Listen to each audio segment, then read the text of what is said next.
प्रिय बच्चों, अभिभावकों एवं शिक्षकों का मैं शेखर यादव आप सभी का इस वीडियो में हार्दिक स्वागत करता हूं।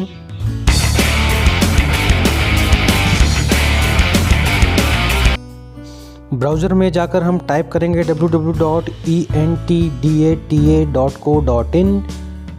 कुछ इस तरह की वेबसाइट हमारे सामने खुलकर आ जाएगी, जहां पर सबसे लास्ट में राष्ट्रीय आय एवं योग्यता आधारित छात्रवृत्ति योजना परीक्षा 2022-23 ये ऑप्शन हम सभी को मिलेगा। बगल में क्लिक की बटन है, इसको हम प्रेस करेंगे। क्लिक के बटन दबाने के बाद हमारे पास इस तरह की वेबसाइट का इंटरफेस खुलकर आ जाएगा, जिसमें दाईं ओर प्रेस नोट और आवश्यक निर्देश दिए गए हैं और बाईं ओर रजिस्ट्रेशन का प्रोसेस है। तो सबसे पहले दाईं ओर आवश्यक जो निर्देश हैं इसको हम क्लिक करेंगे और आवेदन करने से पहले निर्देश को अच्छी तरीके से हमें पढ़ेंगे। तो चलिए देखते हैं कि क्या निर्देश दिए गए हैं।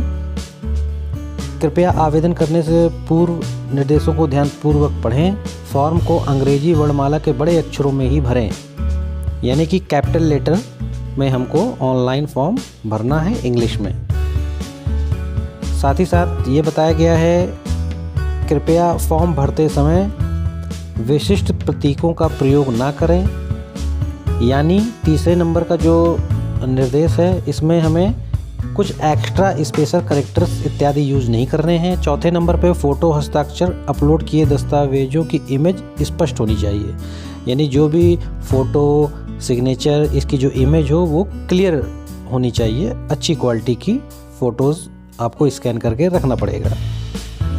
तो उसके बाद फिर हमें आवेदन करना है, विद्यालय प्रमाण पत्र डाउनलोड करना है। ये वेबसाइट में ही हमको मिल जाएगा, अलग से बनाने की आवश्यकता नहीं है।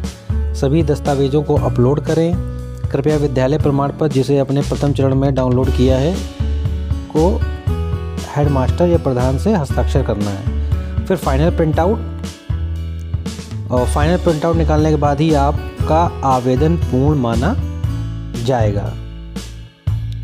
तो ये सभी आवश्यक निर्देश पढ़ने के बाद हम पुनः वेबसाइट पर जाएंगे और रजिस्ट्रेशन के लिंक को क्लिक करेंगे। क्लिक करने के बाद फिर से एक निर्देश हमारे सामने खुलकर आएगा वेबसाइट में। इसको पूरा अच्छे ढंग से सावधानीपूर्वक पढ़ना है और स्क्रॉल डाउन करते हुए जाएंगे तो सबसे नीचे मैं सहमत हूँ ये लिखा होगा, यस और नो का ऑप्शन होगा, तो हमें यस पर क्लिक करना है।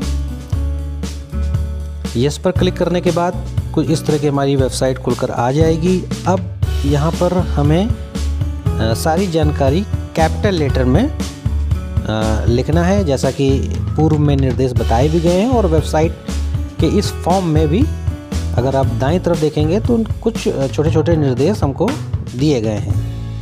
तो अभ्यर्थी का नाम ये हमको कैपिटल लेटर में लिखना है।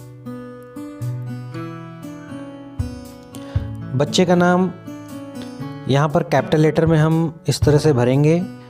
उसके बाद बच्चे की जन्म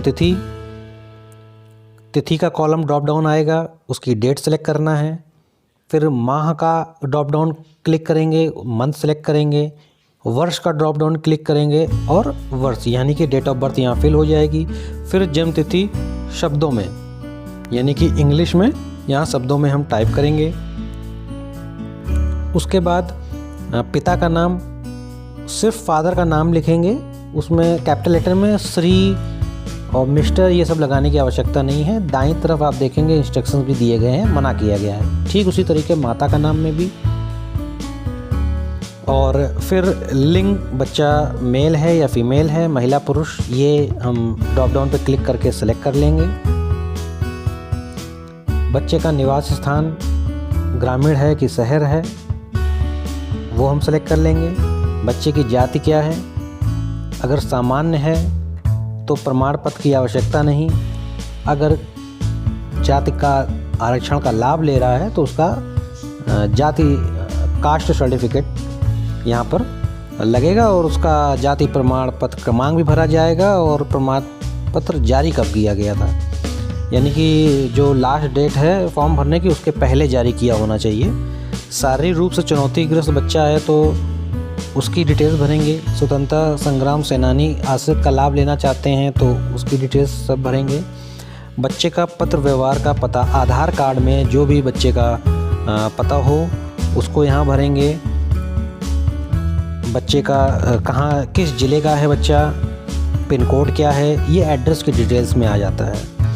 मोबाइल नंबर, गार्जियन का मोबाइल नंबर भरा जाएगा। गार्जियन की ईमेल आईडी डाली जाएगी। ये बहुत इंपॉर्टेंट पार्ट आ गया यहाँ पर। बच्चा जहाँ कक्षा 8 पढ़ रहा है, यानी अगर परिषदीय विद्यालय का बच्चा है तो अपर प्राइमरी स्कूल, और जो भी आगे डिटेल्स है वो भर दी जाएगी। स्कूल का पूरा नाम, स्कूल का पूरा एड्रेस, स्कूल किस ज़िले में है, स्कूल क्या पिन कोड है, संस्था का प्रकार जहां अभ्यर्थी कक्षा 8 में पढ़ रहा हो, एडेड यानी यहाँ पे देखेंगे राजकीय, स्थानीय निकाय या अशासकीय सहायता प्राप्त। तो अगर परिषदीय है तो स्थानीय निकाय सेलेक्ट करने पड़ेगा हमको, ऐसा विज्ञप्ति में दिया गया है। विद्यालय जिस क्षेत्र में स्थित हो इसको भी देखेंगे। ग्रामीण शहर, ये भी ऑप्शन चूज करेंगे। उसके बाद गार्जियन की आय संबंधी विवरण, उसकी वार्षिक आय क्या है वो भरेंगे। इनकम सर्टिफिकेट यानी आय प्रमाण पत्र जो मिला होगा उसका क्रमांक और जारी करने का दिनांक, ये भी इसमें हम डालेंगे। परीक्षा का माध्यम हिंदी या अंग्रेजी विकल्प हम चुन लेंगे। अगर हिंदी है तो हिंदी सेलेक्ट कर लेंगे, अगर इंग्लिश में देना चाहते हैं तो इंग्लिश सेलेक्ट कर लेंगे। उसके बाद पारिवारिक विवरण, यानी कि बच्चे का जो है परिवार है उसमें कितने सदस्य हैं, उसमें भाइयों की संख्या कितनी है, बहनों की संख्या कितनी है। उसके बाद माता पिता का व्यवसाय और शैक्षिक योग्यता, ड्रॉप डाउन पे क्लिक करेंगे और अकॉर्डिंगली हम उसको सेलेक्ट कर लेंगे कि पिता का क्या व्यवसाय है, शैक्षिक योग्यता क्या है पिता की। माता के ऑप्शन में आएंगे तो माता का क्या व्यवसाय है और माता की शैक्षिक योग्यता क्या है। नीचे देखेंगे घोषणा पत्र है, इसको सावधानीपूर्वक पढ़ लेंगे, स्थान में स्थान डालेंगे और फाइनल सबमिट की बटन पे क्लिक करेंगे। क्लिक करने के बाद हमारा रजिस्ट्रेशन हो जाएगा और आपको एक रजिस्ट्रेशन की स्क्रीन आएगी। रजिस्ट्रेशन नंबर प्राप्त होगा जिसको नोट कर लेना है।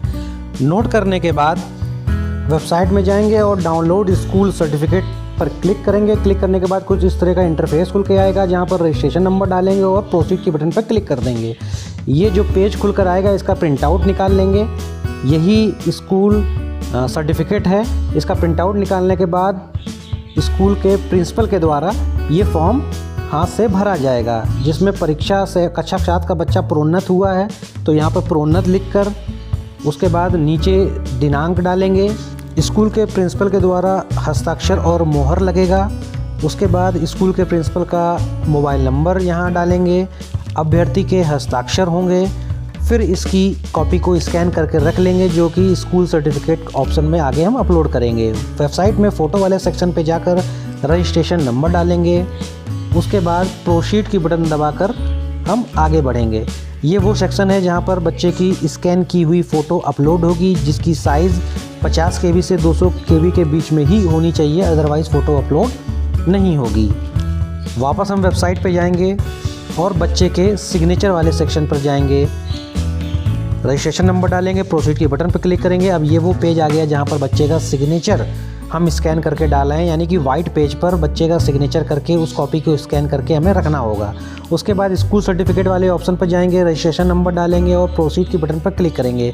अब ये वो सेक्शन आ गया है जहाँ पर बच्चे का स्कूल सर्टिफिकेट जो कि अभी आपने हेडमास्टर से प्रमाणित करवाया था उसकी कॉपी स्कैन होके यहाँ पर अपलोड होगी। सभी इमेज की फ़ोटो 50 KB से 200 KB के बीच में होनी चाहिए। अब इनकम सर्टिफिकेट पर हम क्लिक करेंगे। गार्जियन का जो इनकम सर्टिफिकेट है वो भी स्कैन कॉपी रखना चाहिए हमारे पास 50 KB से 200 KB के बीच में। अब ये वो सेक्शन है जहाँ पर गार्जियन का इनकम सर्टिफिकेट अपलोड होगा। उसके बाद वापस हम वेबसाइट पर जाएंगे और वेबसाइट पर जाने के बाद हम देखेंगे स्टेप 3। अब ये वो सेक्शन है जहाँ पर हम कास्ट सर्टिफिकेट अपलोड करेंगे। वापस वही प्रोसेस, रजिस्ट्रेशन नंबर, प्रोसीड की बटन पर क्लिक करेंगे। इस सेक्शन में हम कास्ट सर्टिफिकेट अपलोड करेंगे। दिव्यांग सर्टिफिकेट है तो सेम प्रोसेस फॉलो करेंगे और यहाँ पर जाएंगे हम दिव्यांग सर्टिफिकेट डाल देंगे। डिपेंडेंट अगर है स्वतंत्रता संग्रामी वाला वो सर्टिफिकेट हम अपलोड करना चाहते हैं तो सेम प्रोसेस हम फॉलो करते रहेंगे। नीचे प्रिंट पर हम क्लिक करेंगे, ये फाइनल प्रिंट आउट है, यानी पूरा प्रोसेस कंप्लीट होने के बाद अब हमें फाइनल प्रिंट आउट प्राप्त करना है। अगर आपने कोई भी डॉक्यूमेंट्स नहीं ठीक से डाले हैं और फाइनल प्रिंट आउट आप चाहते हैं तो इस तरह का एक एरर आ जाएगा, यानी कि आप फाइनल प्रिंट आउट तब तक नहीं प्राप्त कर पाएंगे जब तक आपने फ़ोटो, सिग्नेचर, स्कूल सर्टिफिकेट और यदि आपने कास्ट का लाभ लेना चाह रहे हैं तो कास्ट सर्टिफिकेट ये सब अपलोड नहीं किया है तो आपका फाइनल प्रिंट आउट नहीं प्राप्त होगा। यदि आप रजिस्ट्रेशन नंबर भूल गए हैं तो क्या करेंगे, वेबसाइट पर जाएंगे और सबसे नीचे सर्च रजिस्ट्रेशन नंबर ये ऑप्शन आपको दिखाई दे रहा होगा, यहाँ पर आप क्लिक करेंगे। क्लिक करने के बाद एक स्क्रीन ओपन होकर आएगी जहाँ पर आपको मोबाइल नंबर, वही मोबाइल नंबर जो आपने फॉर्म भरते वक्त रजिस्ट्रेशन के समय जो डाला था गार्जियन का, और बच्चे की डेट ऑफ बर्थ, ये डालने के बाद सर्च डाटा पर आप क्लिक करेंगे तो आपको जो खोया हुआ रजिस्ट्रेशन नंबर है वो प्राप्त हो जाएगा। आगे अगर आप देखना चाहते हैं कि आपके फॉर्म का स्टेटस क्या है तो इस लिंक पे क्लिक करके यहाँ पर रजिस्ट्रेशन नंबर डालेंगे और रजिस्टर्ड मोबाइल नंबर डाल के प्रोसीड के बटन पे क्लिक करेंगे तो आपको आपके फॉर्म का स्टेटस प्राप्त हो जाएगा। उम्मीद करता हूँ साथियों ये वीडियो आपको पसंद आई होगी। इस वीडियो से संबंधित यदि आपके कोई प्रश्न है तो आप कमेंट बॉक्स में मुझसे पूछ सकते हैं। इस वीडियो को ज़्यादा से ज़्यादा शेयर कीजिए ताकि और भी साथी हमारे इससे लाभान्वित हो सकें। मिलते हैं फिर अगली वीडियो में, इजाज़त दीजिए, नमस्कार।